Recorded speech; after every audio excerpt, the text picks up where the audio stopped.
तो भाई आज के इस वीडियो में हम बात करने वाले हैं सूर्यवंशम मूवी के कलेक्शन बॉक्स ऑफिस के बारे में। तो भाई आपको पता ही है कि ये सूर्यवंशम मूवी सिनेमा घरों में धमाल मचा रहा है। सिस्टम हैंग कर दिया ये मूवी ने। टिकट लेने के लिए सिनेमा घरों के बाहर लंबी कतार लगी हुई है।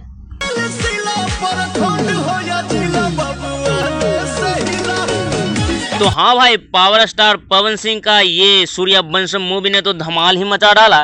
तो अब हम बात करते हैं कि ये मूवी एक दिन में कितना कमाया, मतलब कि कलेक्शन किया कितना। तो भाई ये मूवी पहले ही दिन 20 लाख के आसपास कमाया, जो कि भोजपुरी मूवी के लिए बहुत ठीक ठाक कलेक्शन हुआ। मूवी भी बहुत खतरनाक है। इसमें आपको सारा रोमांस मिलेगा। सबसे पहले कॉमेडी देख लीजिए इसका।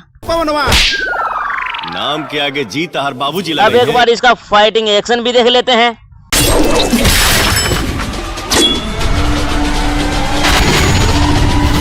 तो भाई अब बात करते हैं कि ये मूवी दूसरे दिन कितना रुपया कमाया। तो ये मूवी दूसरे दिन भी 20 लाख कमाया और तीसरे दिन में तो कमाल ही कर दिया, क्योंकि तीसरे दिन 40 लाख रुपया कमाया। हर दिन के दुगने रुपया कमाया, क्योंकि इस दिन संडे पड़ गया और तीसरे दिन संडे पड़ने के कारण इस फिल्म ने धमाल मचा दिया। 40 लाख रुपया कमाया।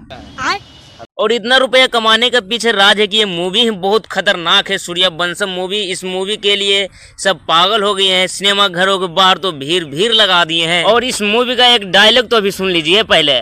तना काटब के शमशान में अर्थी पर ना बोरा में भर के जाइबा। और भाई ये मूवी बिना प्रमोशन किए हुए ही इतना धमाल मचा रहा है। पवन सिंह खुद से सिनेमा घरों में प्रमोशन करते तो और बवाल मचाता। और ये मूवी कुल मिलाकर लगभग 1 करोड़ रुपया कमा लिया है।